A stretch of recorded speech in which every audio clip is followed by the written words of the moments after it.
Warren Buffett bilang, mendingan gue punya 1% di 100 perusahaan daripada gue satu perusahaan gue masukin 100% gitu. Oke. Tembak aja setiap orang, bagus nih, oke gue masuk. Ya nggak 1 lah, 10% ya gue masuk 10. Ketemu orang lagi gue masuk 10. Jadi nanti 10 tahun lagi gue punya 10 perusahaan yang 10-10-nya kerja dan gue cuma 10%, nggak apa-apa itu. Oke.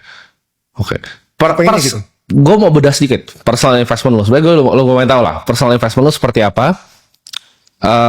Lu pernah, ini coba gue jadi devil's advocate ya untuk gue tanya balik ya. Lu nggak takut akan kurs rupiah yang lu punya dalam investasi lu yang besar di obligasi, bonds lokal lu ada yang USD juga kan? Iya. Tapi lu nggak takut sama kurs yang turun? Yang selama kita lihat sebenarnya kayak saham BCA kan, dari 2005 sampai sekarang itu cuma 4 kali loh naiknya dalam USD. Rupiahnya memang naik 39,5 kali. Tapi USD itu cuma naik 4 kali. Basically orang yang beli BCA itu sama beli indeks S&P itu kekayaannya itu kalah jauh sekali. Lu pernah ketakutan nggak dengan itu? Lu udah kerja keras karena cash lu kan besar nih. Misal lu punya, let's say misal 100 aja, uang dia jauh lebih banyak by the way.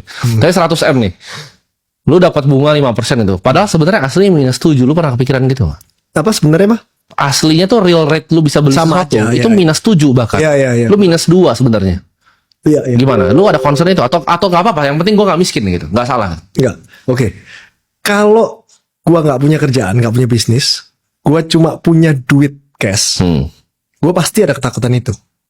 Karena gua nggak mau pakai capital, cuma mau pakai dividen atau bunganya doang. Gua nggak mau pakai capital kalau nggak punya bisnis. Pasti itu gua ketakutan itu, pasti gua pikirin itu terus. Tapi karena gua sekarang punya dan atau bisa dibilang masih punya yang masih running. Kan pasti bisnis gua nggak mungkin untungnya cuma 7% dong. Karena gini, karena lu punya mesin uang yang luar biasa besar kan. Jadi sebenarnya style investasi lu ini nggak bisa diaplikasikan kan ke orang yang nggak punya mesinnya. Betul. Jadi anggap aja misalnya mesin gua itu menghasilkan dari asetnya mungkin 30% lah ya. Sedangkan tadi bilang inflasi dan lain-lain 7%. Ya, masih jauh. 7%, terus bunganya 5%, selisih gapnya 2%.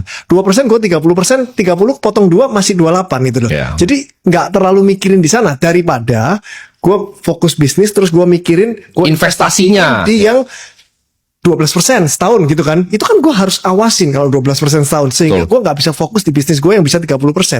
Jadi mendingan gue investasi yang 6% aja. Oke, beli in USD jadi mungkin jadi 5 plus kursnya 1 tahun 2% jadi 7. Tapi gue masih nggak terlalu ngecek setiap hari gitu loh. Gue fokusnya di bisnis gitu. Tapi kan itu quote on quote bisnis lo bisa secara PD grow 30% tahun ke tahun. Sampai nanti bisnis gue nggak bisa ada titiknya. Mudah-mudahan nggak ya.